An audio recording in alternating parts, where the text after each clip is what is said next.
নমস্কার, আপনারা দেখছেন টার্গেট বাংলা নিউজ। আজ টার্গেট বাংলা নিউজের পক্ষ থেকে এমন এক এপিসোড নিয়ে বসেছি।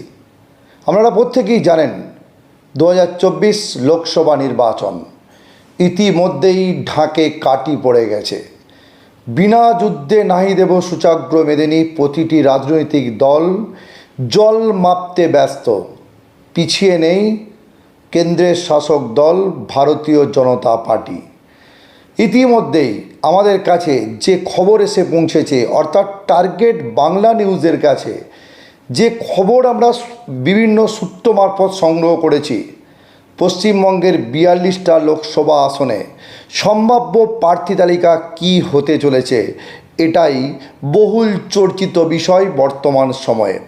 আপনারা প্রত্যেকেই জানেন 1 মার্চ একেবারে 2024 লোকসভা নির্বাচনের প্রথম নির্বাচন সূচি শুরু হবে আরামবাগ থেকে। অর্থাৎ পশ্চিমবঙ্গকে ভারতীয় জনতা পার্টি যে টার্গেট করেছে তা এক কথায় বলাই চলে। কারণ 2024 লোকসভা নির্বাচন, অন্যান্য রাজ্যে এখনও নির্বাচনের প্রাক নির্বাচনী প্রচার শুরু হয়নি, কিন্তু ইতিমধ্যেই শুরু হয়ে গেছে প্রাক নির্বাচনী প্রচার। 1 মার্চ রাজ্যে আসছেন নরেন্দ্র দামোদর দাস মোদী। একেবারেই খোদ আরামবাগ থেকেই তিনি শুরু করতে চলেছেন নির্বাচনী প্রচার, যতটুকু আমরা জানতে পেরেছি। ঠিক তার আগেই টার্গেট বাংলা নিউজ যে 42টা আসন পশ্চিমবঙ্গের বুকে, তারই একটা প্রার্থী তালিকা, সম্ভাব্য প্রার্থী তালিকা, বারবার বলছি সম্ভাব্য প্রার্থী তালিকা প্রকাশ করতে চলেছে। তো কী সেই প্রার্থী তালিকা, চলুন একটু দেখে নেওয়া যাক। আলিপুরদুয়ার, সে আলিপুরদুয়ার থেকে গতবারের বিজেপির প্রার্থী হিসেবে জয়লাভ করেছিলেন জন বার্লা। সম্ভবত এই আসনটিতে হাড্ডাহাড্ডি লড়াই হতে চলেছে মনোজ টিগ্গা ভার্সেস জন বার্লা। কিছুটা আগিয়ে আছে মনোজ টিগ্গা কিংবা জন বার্লা, দুজনের মধ্যে একজন প্রার্থী হিসাবে আসতে চলেছে। আসানসোল, সেখানে আসতে চলেছেন জিতেন্দ্র তেওয়ারি। বহরমপুর, সুব্রত মৈত্র। বালুরঘাট থেকে রাজ্যের যিনি সভাপতি আছেন বিজেপির, সুকান্ত মজুমদার, তিনি সম্ভবত রয়ে যাবেন। বনগাঁ, শান্তনু ঠাকুর।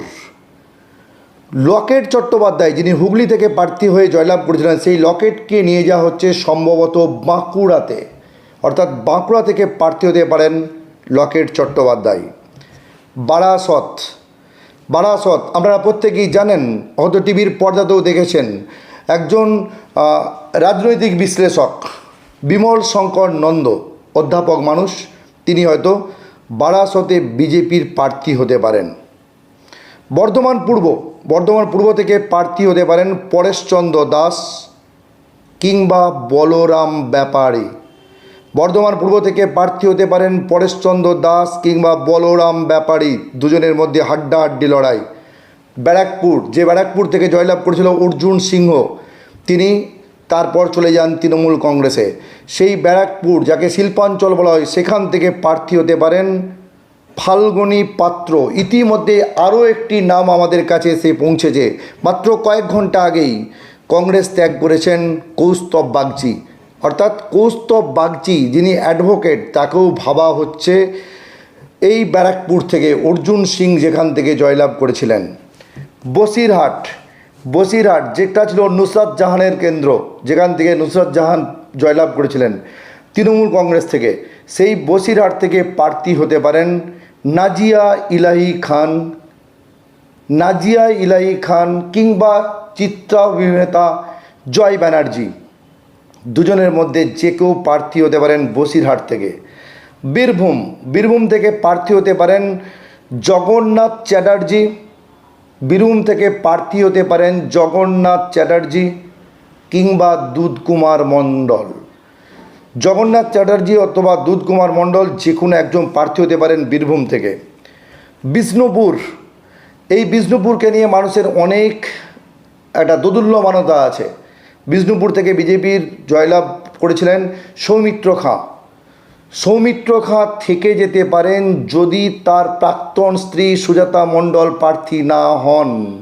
আবার বলছি, সৌমিত্র খাঁ হয়তো বিষ্ণুপুর থেকে প্রার্থী হিসাবে থেকে যেতে পারেন যদি তার প্রাক্তন স্ত্রী সুজাতা মণ্ডল প্রার্থী না হন। যদি সুজাতা মণ্ডল প্রার্থী হন, সেই জন্যই সাবস্টিটিউট হিসাবে ভাবা রয়েছে রুদ্রনীল ঘোষ, যাকে প্রত্যেকেই জানেন। রুদ্রনীল ঘোষ মানে ফিল্ম স্টার, সেই রুদ্রনীল ঘোষের কথাও ভাবা আছে। বোলপুর অনুপম হাজরা এর আগের বড় প্রার্থী ছিলেন কিন্তু জয়লাভ করতে পারেননি। বিদ্রোহী মুখ, সেই অর্জুন হাজরাকে হয়তো বোলপুর থেকে প্রার্থী হিসাবে রেখে দিতে পারে বিজেপি।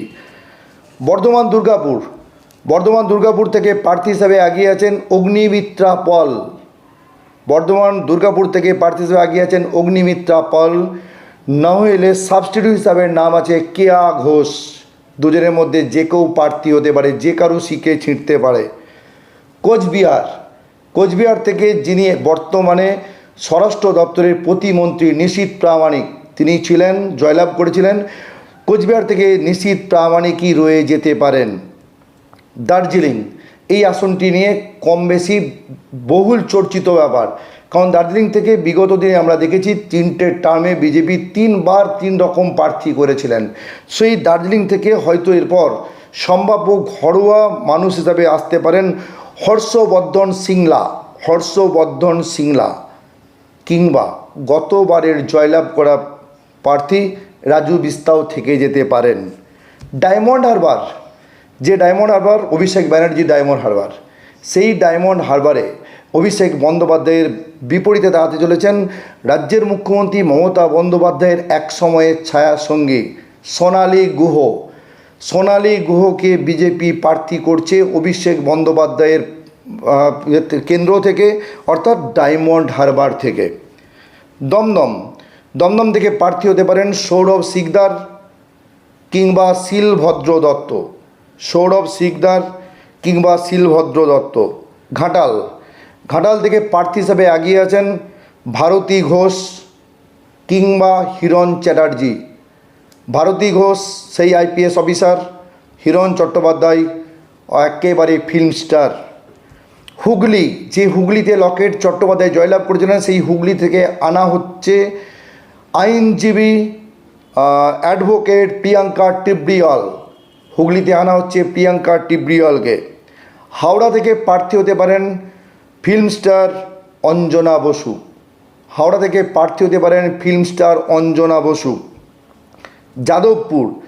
যাদবপুর একটা সময় বলা হয় যাদবপুর মানে শিক্ষার একটা অঙ্গন, সেই যাদবপুর থেকে প্রার্থী হতে পারেন রাজ্যসভার সাংসদ ছিলেন তিনি রূপা গাঙ্গুলি, যিনি অভিনেত্রী রূপা গাঙ্গুলি, যাদবপুর থেকে প্রার্থী হতে পারেন।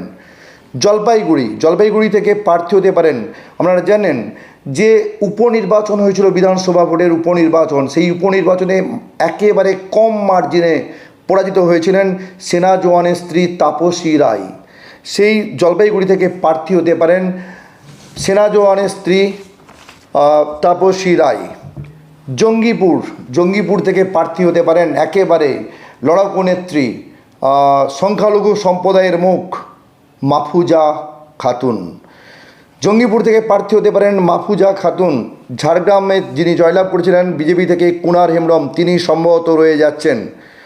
জয়নগর থেকে প্রার্থী হতে পারেন উৎপল নস্কর। এরপর আসছি কাঁথি, যে কাঁথিতে ছিলেন শিশির অধিকারী, অর্থাৎ বিরোধী দলনেতার পিতা শিশির অধিকারী, সেই কাঁথিতে প্রার্থী হতে পারেন শঙ্কুদেব পাণ্ডা। সেইখান থেকে প্রার্থী হতে পারেন শঙ্কুদেব পাণ্ডা। কলকাতা দক্ষিণ থেকে প্রার্থী হতে পারেন একেবারেই সেই ফাটাখেস্টোর ঢঙে, একেবারে বলা হয় রকস্টার ডিস্কো ড্যান্সারের নায়ক মিঠুন চক্রবর্তী কলকাতা দক্ষিণ থেকে প্রার্থী হতে পারেন। যদি তিনি রাজি না হন, সেকেন্ড হিসাবে উঠে আসতে পারেন অনির্বাণ গাঙ্গুলি। কলকাতা উত্তর থেকে প্রার্থী হতে পারেন সজল ঘোষ।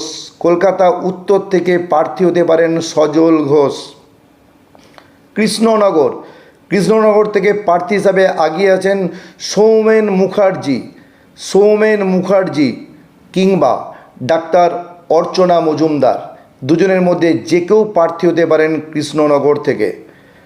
মালদা দক্ষিণে গতবারের লোকসভা নির্বাচনের একেবারে খুব কম মার্জিনে পরাজিত হয়েছিলেন, বিরাট ফাইট দিয়েছিলেন।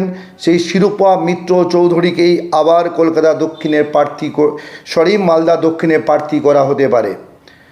মালদা উত্তর, সেখানে জয়লাভ করেছিলেন খগেন মুর্মু। সম্ভবত খগেন মুর্মুকে সরিয়ে দেওয়া হচ্ছে, আসছে জুয়েল মুর্মু মালদা উত্তর থেকে। মথুরাপুরে প্রার্থী হতে পারেন দিলীপ জাটুয়া। মেদিনীপুরে যিনি সাংসদ ছিলেন দিলীপ ঘোষ, সম্ভবত দিলীপ ঘোষকে আরও একবার মেদিনীপুর থেকে প্রার্থী করা হতে পারে। মুর্শিদাবাদ থেকে প্রার্থী হতে পারেন প্রাক্তন আইপিএস অফিসার নজরুল ইসলাম, যাকে কম বেশি টিভির পর্দায় প্রতিটা মানুষই দেখেছেন। সেই নজরুল ইসলাম প্রার্থী হতে পারেন, কিংবা যদি তিনি রাজি না হন তাহলে মোহন হালদার সেই প্রার্থীর জন্য তিনি আগিয়ে যাবেন। পুরুলিয়া থেকে সাংসদ ছিলেন বিজেপির জ্যোতির্ময় সিং মাহাতো, সম্ভবত তিনি রয়ে যাচ্ছেন। রায়গঞ্জ থেকে প্রার্থী হিসাবে আগিয়ে আছেন একেবারে অভিনেত্রী মানুষ পাপিয়া অধিকারী। রায়গঞ্জে প্রার্থী হিসাবে আগিয়ে আছেন পাপিয়া অধিকারী। রানাঘাট থেকে প্রার্থী হিসাবে উঠে আসছে মুকুটমণি অধিকারী কিংবা জগন্নাথ সরকার। রানাঘাট থেকে প্রার্থী হিসাবে আগিয়ে আছে মুকুটমণি অধিকারী কিংবা জগন্নাথ সরকার। শ্রীরামপুর আসনটি নিয়ে তিনটে লড়াই আছে, তিনজনের মধ্যে লড়াই। সেখানে আগিয়ে আছেন কবীর শঙ্কর বসু। শ্রীরামপুরে প্রার্থী হিসেবে আগিয়ে আছেন কবীর শঙ্কর বসু। তারপরেই আছেন মধুছন্দা কর। তৃতীয় স্থানে আছেন দেবজিৎ সরকার। তিনজনের মধ্যে যে কারু শিকে ছিঁড়তে পারে শ্রীরামপুর লোকসভা কেন্দ্রে।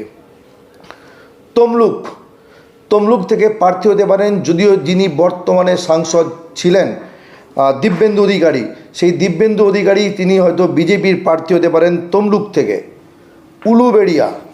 উলুবেড়িয়া থেকে প্রার্থী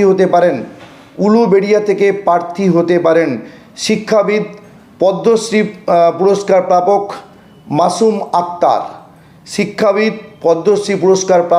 মাসুম আক্তার উলুবেড়িয়া থেকে প্রার্থী হতে পারেন। এখনও একটি আসন, যে আসনটি নিয়ে কম বেশি অনেকেই হয়তো ভাবছেন এখনও সেই আসনটির নাম প্রকাশ করি না কেন, অর্থাৎ 1 তারিখ যেখানে সভা হবে সেই আরামবাগ থেকে প্রার্থী হতে পারেন। 2 বিধায়কের লড়াই, গোঘাট বিধানসভার বিধায়ক, আরামবাগ বিধানসভার বিধায়ক। এই 2 বিধায়ক অর্থাৎ বিশ্বনাথ কারক আবার উল্টো দিকে মধুসূদন বাগ, এই 2 এর মধ্যে যে কেউ প্রার্থী হয়ে যেতে পারেন আরামবাগ লোকসভা কেন্দ্র থেকে। বন্ধুরা, সাথে থাকুন, পাশে থাকুন, দেখতে থাকুন টার্গেট বাংলা নিউজ। সম্ভাব্য প্রার্থী তালিকা পশ্চিমবঙ্গের 42টি আসনের 2024 লোকসভা নির্বাচনের প্রেক্ষাপটে সামনে তুলে ধরার চেষ্টা করলাম। দেখতে থাকুন টার্গেট বাংলা নিউজ।